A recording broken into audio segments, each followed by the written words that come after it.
Ito po yung Workhos DL70. Tara po, samahan niyo po akong i-unboxing at tingnan po natin yung quality ng flashlight na to mga amigo dahil marami pong nagsasabi po talaga na malakas ito. Napakaganda po ng pagka-bubble wrap nila. Nabili ko ito mga amigo dyan po mismo sa official store ng Workhos. Ito po siya mga amigo. Box pa lang po niya, yung karton niya talagang napakaganda na po. Ito na siya mga amigo, Workhos DL70. Ito po yung mga nilalaman niya mga amigo sa loob ng karton. Meron pong lanyard, meron pong Type-C na cable, meron pong charger ng battery. Dual battery ito mga amigo dahil dual battery po yung flashlight natin. Meron pong free na o-ring at hindi po mawawala yung manual. Ito na mga amigo yung flashlight. Talagang pang heavy duty mga amigo dahil napakalaki ng flashlight na to mga amigo. Ito po siya. Yeah. Wow, grabe. Napakabigat mga amigo. Ang bigat. Meron po siyang 4 na LED. Yung flashlight po ng Workhos, madilaw-dilaw po yun mga amigo. Saktong-sakto ito pang dive, lalong-lalo na sa mga malalabo po yung spot.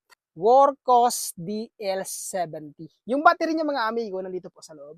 Buksan po natin mga amigo. Open po natin para makita po natin yung battery, yung kanyang battery. Papong papel.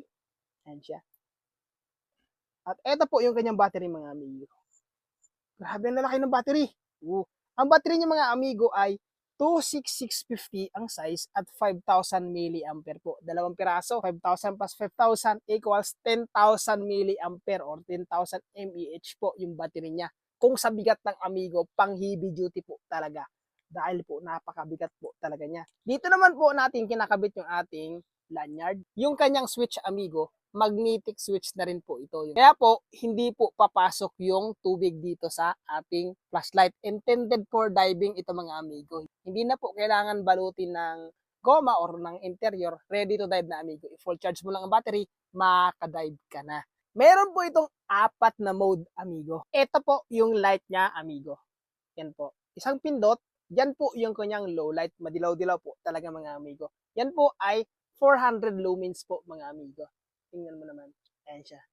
Ito naman po yung kanyang medium light. Yung medium light niya mga amigo, yan po ay 1,300 lumens. Napakaliwanag na yan. Medium light pa lang mga amigo. Tingnan mo naman amigo ha. May ilaw pa yan. Pero mas lamang po yung ilaw ng Workhos DL70. Ito naman po yung kanyang high. Yan po. Yung high niya mga amigo, sobrang liwanag na yan. 4,000 lumens. Talagang napakalakas. Tapos yung kanyang turbo amigo, eto napakalayo ng ng diferensya. Dahil po yung kanyang